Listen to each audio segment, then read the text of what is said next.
Your Steve Jones Show podcast is loading now. The Steve Jones Show podcast is sponsored by Purdy Insurance. Visit Purdy Insurance on Market Street in Sunbury or visit online at purdyinsurance.com. Glen Macnow now joins us from Philadelphia, where I'm sure some of the staffers just got into work now. Glenn, welcome. Great to have you with us. Hey. The city must be euphoric after yesterday's walkover. City is feeling great. Everybody here really has believed in this team since the start of the year. They've shown themselves all year to be, well, the best team in the NFC, that's for sure. And yesterday was certainly much less of a sweat, I think, than most people thought it was going to be. And it was a great night in the city. Everybody did celebrate late into or early into the morning, I guess we'd say. Yeah, I would say so. How interesting was it to watch? Again, I know you're trying to cover the Eagles, and the Eagles are the better team, so this is not about that. But to watch a team essentially be without a quarterback for almost 3 quarters, how different was that on an NFL level to watch? It was really odd because when Josh Johnson came in, they didn't want him to throw, and then he gets hurt, and they're trying to figure out what to do, and they have McCaffrey line up in the Wildcat, and they're running all kinds of weird plays with Ayuk and Deebo Samuel, and they're pulling basically every play they have out of the back of the playbook, none of which worked. So it was interesting to watch from kind of a weird analytical, this is strange point of view. Right. But also it was interesting to watch the Niners really self-destruct. Listen, the Eagles won that game, but just as much as that, the Niners lost. If I was a Niners fan or somebody covering the sport out there, I would be furious with what my team did yesterday. I'd be furious with my coach for not challenging the Smith catch. That's number one, right? I mean, that was early in the game. You had all your timeouts. Yeah. If you lose the challenge, okay, you lose a timeout in the first half. That's not so critical. It was clear as soon as the play ends, as Devontae Smith runs and implores his teammates to get up, let's do this, that he knew he didn't catch it, so it was incumbent on Mike Shanahan to challenge, and he didn't, and that was a huge moment. And again, it was 4th down play. Yeah, I mean, they would have had the ball out near midfield, for goodness sakes. Absolutely. And by the way, it is a great call by the Eagles. I mean, I'm talking about just a pure call. Right, here's 4th down. Everybody's thinking you're just trying to get the first down. The pure call is tremendous.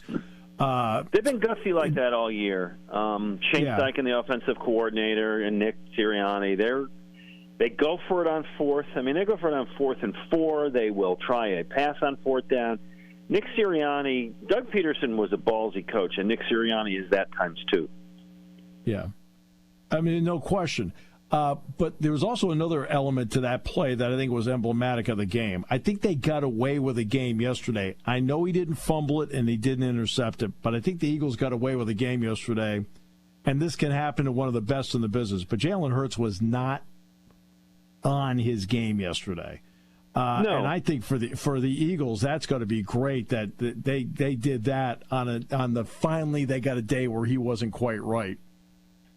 I agree. He wasn't particularly sharp. He wasn't particularly accurate. There was one that he threw where he had A.J. Brown, and he missed him. Yes. Yeah, that was one. I think he was a little bit tentative when he ran. He ran a little bit more in the 3rd quarter when the game was still kind of a contest, and that was good to see. But he was a little tentative. But as you said, and this is really one of the reasons why the Eagles are now, 16-3, is he doesn't make costly mistakes. Yeah, he misses a receiver, but no fumbles, no interceptions. He got sacked once for 0 yards. That's the stuff that loses you games, right? That's what lost it for San Francisco was the Purdy fumble and Josh Johnson, and that's how you lose games. He didn't do that.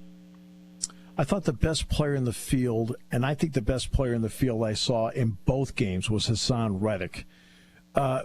What has his acquisition meant to how Jonathan Gannon wants to play defense? Yeah, the pride of Temple U. Well, he's everything, right? He was clearly the MVP of that game yesterday. And you're right, against the Giants, he was just as unstoppable. And he was, I think, 2nd in the league or 3rd in the league during the season in sacks. It's great because Jonathan Gannon doesn't like to blitz, something that will occasionally drive Philadelphia fans crazy. This is a town that, remembers Bud Carson and Buddy Ryan and Jim Johnson and likes an aggressive defense.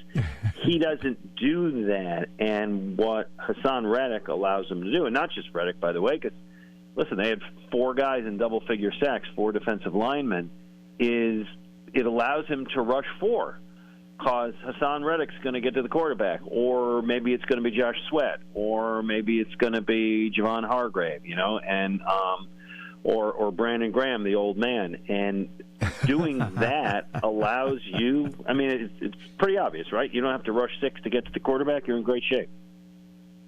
Well, what's interesting about him not blitzing is he's got Slay and Bradbury out there. Defensive coordinators ache to have 2 shutdown guys like that, because then you can do whatever you want with the other 9 chess pieces. Right. So how do you beat the Eagles, right? Because you got to get rid of the ball fast because those linemen are coming in. Your receivers are probably pretty well covered. The Eagles' vulnerability this year, to the extent that the defense has had a vulnerability, is there are some teams that have run on them well. The games they lost at Washington, the New Orleans game that they lost, were because the other team was able to run on them. Yesterday, other than that one that McCaffrey broke, and boy, that was a great run, other than that, they really weren't able to get anything going in the running game. And, listen, that's why it was easy for the Eagles. Yeah, it was definitely easy for them yesterday, especially, look, let's face it, the other guy can't throw. Yeah, when you watch from the box, they'll put up 31. Yeah, Yeah, but I'm saying when you watch from the box, the question's actually about the defensive part of it. They had to be putting 8 in the box, if not 9. Yeah, well, pretty much.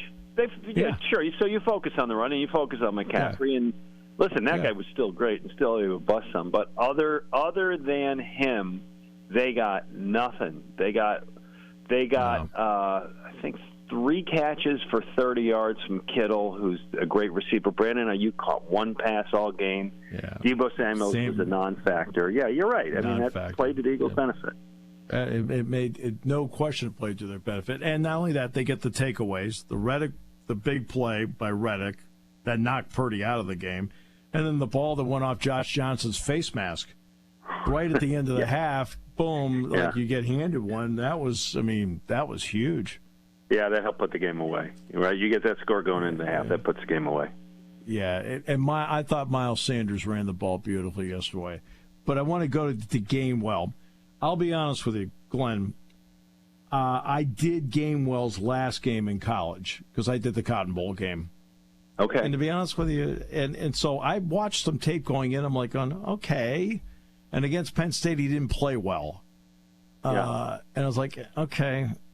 He's a better pro than I thought he'd be, Glenn. I'll admit that. He's a better pro than I thought he would be. It's taken a while. It's a funny thing, because if you and I had this conversation a month ago, I would have said, he was a 5th-round pick for a reason, and he's a bit of a disappointment, and he was used very spotty. He really didn't have a very good season through most of the year. He came on the last game of the year against the Giants, the last regular season game of the year against the Giants. The playoff game against the Giants, he had 100 yards for the first time in his career. And then yesterday, he was really good running and catching the ball. I'm not sure what's gotten into Kenny Gainwell in the last 3 games, but I think it's what the Eagles have been looking forward to all along. And, with him, with Sanders, and with Boston Scott, the little 5'6" change of pace guy, that's really nice depth. Depth and versatility at that position. You see, and that I think one of the job that a coach has is, how do I put my players in their best position to succeed? And I feel with Gainwell down the stretch, they've done that, Glenn. Yeah, they found it. What they have found with him is ways to get him a little room, right? And he benefits because he comes on the field, and even, let's say they take off the other running back. So even if he's the only running back in the field, well, A.J. Brown's out there, Devontae Smith's out there, Goddard's out there. They got to keep an eye on Hurts himself. And you can't cover everybody. You can't double cover everybody, certainly. And so they have found ways to kind of sneak Gainwell in where he's got a little space. And when he's got space, he's dangerous. It's a matchup of two number one seeds, Glenn. The Eagles have looked, let's face it, they have looked like the better team than anybody all season long. That if there's one oddity to this, you feel like the Chiefs have played the better schedule to get to the same record. So how do you view this game, just at least initial feel? I think it has a chance to be a great Super Bowl because I don't think either team can run away with it. Patrick Mahomes' ankle is maybe an issue. I don't know. He looked pretty good yesterday, but there were times he was a little gimpy. We'll see how he is in 2 weeks. Yeah. Both teams are really well coached. Yeah, I mean, I know the Andy against Philadelphia issue is going to be banged home 5,000 times over the next few weeks, but I think it's a 3-point game. Yeah, I do too. Both of these teams are too good, and I think too tough to cave. So I hope. Listen, I hope the Eagles win by 40, but. Sure. My other hope, if that doesn't happen, is that we have the real shot at one of the great Super Bowls of all time, because these are two teams that are there on merit. Mm-hmm. Yeah, no doubt. You're going on, I'm going to assume. I am not this time. You're not? I am not. No, we're not. We're sending a few, but I don't think I'm going, which is that's okay. It's not okay. I've been to, I guess a half a dozen Super Bowls, and it's not like covering any other game because the access is terrible. I don't want to complain. Sure. The next thing I'm going to say is going to make me sound stupid, so I'm not going to say it. But I don't think I'm going this year, and that's okay. My living room is a great place to watch with my friends. Let me put it this way: Seattle, Denver. I was part of covering that. It's you're right. It's unlike covering anything else. You just kind of look around and go, okay, I'll do the best I can with this. But I'm one of 10,000 people here, and the most access I'll have to somebody is they're at a podium, and I'm one of 500 people asking questions. So it's a really fun experience to be to a Super Bowl, and I don't want to belittle that at all. Right. I got some really close friends and family with whom, if the Eagles win the Super Bowl, and I get to share that moment with them, as opposed to sitting next to some guy from Denver or New York or Tokyo, it'll be very meaningful to me. Who knows everything about the game, and you have to listen to it. Right. You know what? I'd rather listen to my nephew who knows a good amount about the game, and he'll pour me a beer when I need it. Perfect. I see. Life works out just right. Plus, you get to share it with us. Yeah, there you go. My pleasure. Hey, Glenn, thanks so much. Appreciate you very much. And since you're going to be around, maybe we'll steal you next week. It would be my pleasure. Anytime you need me. Thanks, Glenn. Appreciate it. All right, take care.